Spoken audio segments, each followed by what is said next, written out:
Want to leave the United States, but you're not sure what to do with your house and all your things, I'm going to tell you exactly what you need to do with 5 tips. First, you're going to rent out your place furnished. Second, you're going to get it professionally photographed. So just hire a photographer, ask your real estate agent or ask a real estate agent who you trust, who they use for professional photography, and then hire that person. You only need 10 to 20 photos. You do not need 3D walkthroughs. You don't need a video walkthrough. You do not need drone shots. If it's a really expensive property, maybe, but for the average US citizen, you probably don't. So that's number 2. Number 3 is to list your property on Furnish Finder, Zillow, and Airbnb. If you are worried that your city does not allow for Airbnb, you are probably wrong. Your city probably doesn't allow for Airbnb rented for 30 days or fewer, but it does allow for properties rented for 30 days or more on Airbnb. This comes down to city code. You also, if you have an HOA, you need to check your documentation. But if you're in an HOA where they're just doing like snow clearing and you don't pay a lot, it's not probably an issue. It's more for like townhomes and condos. On those listings, so not only are you going to have professional photos, but you're going to utilize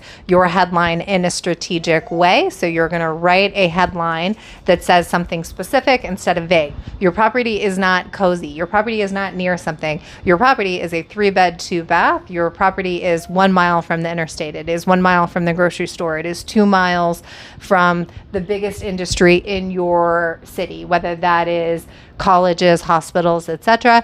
Or if you are just surrounded by a lot of cool stuff, then you're going to talk about your walk score, because that's the best indicator of how close you are to that stuff. And then 5th, when you're vetting a tenant, the average credit score in the United States is 638. And what you care about most on a credit score or credit check is the percent of time that they paid their bills on time. So there are things that can throw off a credit score, like not a lot of time with credit, or if they had a bankruptcy when they got divorced or something, those will affect the credit score, as will medical debt and school debt. But if you can see that they have paid their bills 90% of the time or higher, it's probably a pretty safe renter. And I care about that more than I care about anything else. And if you want extra help or you're nervous, this is what I do all day. I have properties in Colorado and I live in Mexico for the exact same reason that you might be thinking about leaving the United States.